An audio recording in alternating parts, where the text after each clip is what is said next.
Season 3 is coming up in Marvel Rivals, so based on the balance patch, let's talk about all of the biggest winners and losers this upcoming season. For the tier list, we are going to place up to 2 characters in both the biggest winners and biggest losers tiers, and then we are going to of course distribute everyone else in the tiers in between. Starting with the Vanguards, Emma Frost is our first loser because she received another nerf. This time more substantial in my opinion than in 2.5. She lost Diamond Form survivability, which I'm not certain if it's necessary, but she is one of the best tanks in the game, and she also lost some damage from her auto attack at maximum level. She will be able to unleash her ultimate faster now because she will need less charge in order to get it, so even though she is a loser, I think she will be okay. The Thing is one of the biggest winners this season because from being one of the worst tanks to go against flyers, he is now probably even the best one, with him gaining a new ability, jumping up to enemies, and being able to unleash his Haymaker in the air as well, grounding flyers. Not only a great change, but also something that shows us that NetEase is willing to actually add some abilities and rebalance characters a bit. Hopefully now they can do something similar with Thor.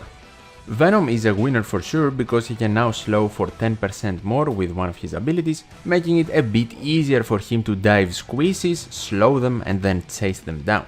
For the duelists now, Human Torch is first. I will place him in the neutral tier because he has a new team up and he is the anchor now, so he gains damage from that, so to balance him out more he lost a bit of damage. To be completely honest, I think he lost a bit more than what he gained from the team up anchor, but you won't notice it that much, so he will pretty much be at the same position, and now Spiderman mains will also beg you to play him. Iron Man on the other hand lost a lot more and he's one of our biggest losers this season, but to be fair, deservingly so because he was very strong and played a lot in season 2.5. He lost some damage coming from his blasts, also while in overdrive, and then he gained more ability charge in order to have his ultimate from 2800 to 3400, which is pretty substantial. Mr. Fantastic also gets nerfed, he is definitely in the losers tier. Initially a character I didn't really understand why needed some balancing, but he just loses 50 health, or bonus health rather, in his inflated state. It's nothing super important, it will impact the character a bit of course, but at the same time this might be to his advantage if Wolverine is running rampant this season. Still a loser though. Namor's buff will probably fly under the radar, but this guy is our second biggest winner. His buff is actually extremely good for him, because the projectile damage and speed got increased, and the speed increase is actually very good. So now Namor will not only just be better hitting headshots because he can take you out with lesser hits, he can also be better dealing with flyers. Scarlet Witch is another buffed hero, to be fair another balance patch, another change to Scarlet Witch's ultimate. This one is a buff, once again she is now faster essentially during her ultimate, and she did get more damage, but to be fair the damage of her ultimate is not the issue. I think she will be a winner, but at the same time I don't all of a sudden think the ultimate will be broken. Spiderman will be another winner this season. He might have lost his team anchor bonus and the team up with Squirrel Girl, but he's in a new team up now with Human Torch, and that team up will be absolutely disgusting in my opinion, and on top of that, to balance out his loss of an anchor, he also gains a bit more damage. Punisher, who was actually one of the best duelists in 2.5, is now getting a nerf. He will be a loser this season because he will need more ultimate charge to get his ultimate from 3400 to 37, and on top of that he will lose some damage while he is using his turret. The Winter Soldier, definitely a winner, but a small buff. I don't know if it will be that noticeable, but he essentially has less damage fall off now, definitely a positive for the character. Wolverine will be in the neutral tier, and he will be a weird character in season 3, I'm sure of it. First of all, he lost 3 seconds from his Feral Leap cooldown, which is important, so that's a nerf, but at the same time he gains an extremely strong team up with Jean Grey. And as we know, Jean Grey will most likely be everywhere in Season 3 because not only is she the new hero, she's also very strong. Now the team up with Wolverine has her as an anchor. Which means we are going to see one of two things. Either Jean Grey will be a permaban or Wolverine will be a permaban, depending on the composition. If you want to run two Vanguards, he 100% needs to be banned if Jean Grey is available to be played. In the scenario where both of them are available, he's definitely a winner if you can make the team up with Jean Grey happen. But it's pretty obvious NetEase knows that Wolverine can go rampant this season, hence why they're providing a nerf. So alone, I don't think he's just winning, so I will have him in the neutral tier. The strategist heroes are next. Invisible Woman is the first one. She's getting a quality of life upgrade in my opinion, not so much a buff.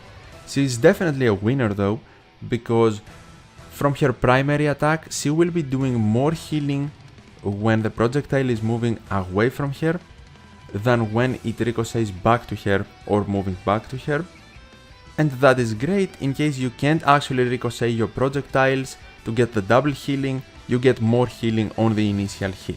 Especially combined with her relatively short attacking range, this is a good quality of life change. Loki is a loser because he needs more ultimate charge, going from 4000 to 4300, but at the end of the day it is kind of a fair change and nothing else about him changes, which is good. Mantis, even though she's getting buffed, will actually be our second biggest loser this season, and I will explain exactly why, stick with me. She will now do percentage healing from her flower, which will benefit the healing she has on tanks, like Groot for example, she will heal more, but for 300 heroes and under, the healing is either very close to being the same as last season or worse. So if you have 275 HP and lower, the healing she provides from the flower will be worse than what it was last season. So essentially the buff is for her healing on tanks. But the next change I do not understand at all. Her ultimate ability charge will go from 3700 to 4300. And the only thing that is being added is she will gain 50 bonus health, boosting her survivability a bit, which is fine, but does not really equal 600 extra ultimate charge. She will now have the same ultimate charge requirement as Loki does after the nerf. And if we put the two ultimates next to each other, it's kind of crazy. And for her healing, yes, she heals Vanguards better now, but of course still worse than Rocket for example, or Luna Snow, and even worse than someone in her own category of healing, more of an off-healing category, Ultron. And even though I like the change with the percentage healing from the flower, and let's say it's not going to be super strong, maybe they want to test it out, which is fine, but I'm definitely not a fan of the ultimate change.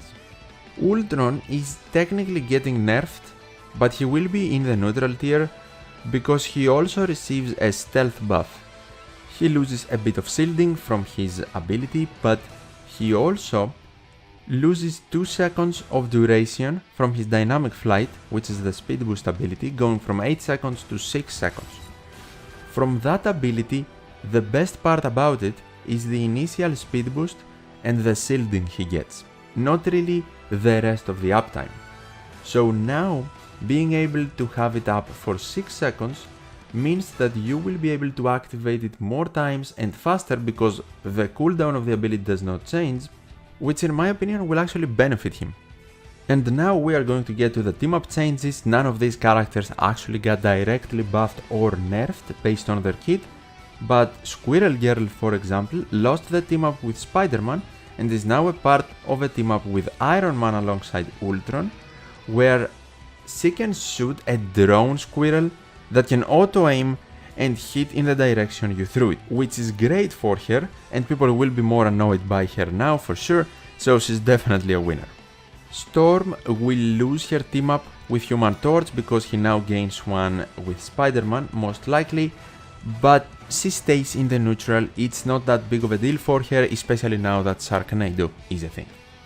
Hela is going to be a winner, surprise surprise, because she is now a part of the team up with Venom and Jeff, and her crowd control ability not only will be pulling people towards its center, but will also be throwing Venom goo out of it essentially to slow them before it detonates.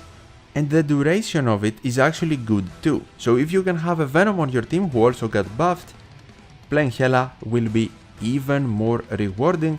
And let's be honest, between you and me, just the two of us, we all saw the trailer, we saw the nullified Hela skin, which we are probably going to get from the shop at some point, and they want that to do sales, and by the way, it better be a legendary one.